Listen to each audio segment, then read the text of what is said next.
এতদিন নিজেদের ক্ষমতাবান ও শক্তিশালী বলে জাহির করে আসছিল ইহুদি দেশ ইসরায়েল। তবে ইরানের সঙ্গে লড়তে এসে কার্যত নিজেদের ধ্বংস নিজেরাই ডেকে এনেছে নেতানিয়াহুর বাহিনী।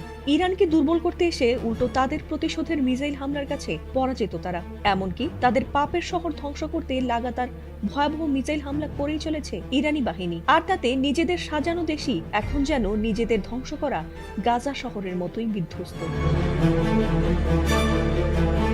নানা কুসংস্কার ও পাপে নিজেদের আচ্ছন্ন করে রেখেছে ইসরায়েলের ইহুদিরা। এমনকি তাদের মসিহ দাজ্জালকে স্বাগত জানাতে আল আকসা মসজিদকে ভেঙে থার্ড টেম্পল বানানোর জন্য অপেক্ষায় রয়েছে তারা। তবে নিজেদের করা ভুলের কারণে প্রতিদিনই যখন ধেয়ে আসা ইরানি মিসাইল সামলাতে ব্যস্ত নেতানিয়াহুর দেশ, ঠিক তখনই এবার সেখানে দেখা গেছে এমন এক অদ্ভুত ও ভয়াবহ দৃশ্য যা বোধহয় কল্পনা করেনি কেউই। সেখানে দিনে দুপুরে রাজধানী তেল আবিবের আকাশ হঠাৎ করেই ছেয়ে যায় কালো অন্ধকারে। না কোনো মেঘ বা ধোঁয়া নয়, আকাশ ছেয়ে যায় হাজার হাজার কালো কাকের ডানায়। আর তাতে ভয় কাঁপছে ইসরায়েলিরা।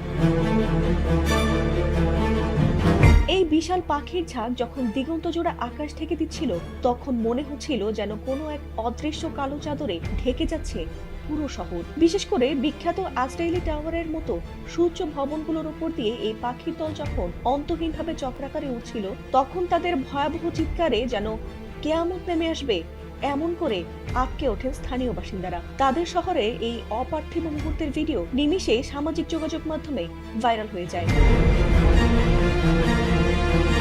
ইসরায়েল ও ইরানের মধ্যে যখন যুদ্ধ পরিস্থিতি চরমে, ঠিক সেই মুহূর্তে এমন অস্বাভাবিক দৃশ্যকে অনেকেই অশুভ লক্ষণ বা বড় ধরনের বিপদ সংকেত হিসেবেই দেখছেন। শুধু সাধারণ মানুষই নয়, ধর্মীয় তাত্ত্বিকরা এই ঘটনার ব্যাখ্যা খুঁজছেন প্রাচীন ধর্মগ্রন্থে। তাদের ধর্মগ্রন্থগুলোতে বর্ণনা করা হয়েছে যে কোনো এক মহাপ্লাবন বা বিশাল যুদ্ধের আগে এভাবে আকাশে পাখিরা কোনো এক বিশেষ স্থানে জড়ো হবে। আর এই কারণে চলমান যুদ্ধে নিজেদের দেশ ইরানের কাছে হেরে যেতে পারে এমন আশঙ্কাও করছেন বহু ইহুদি।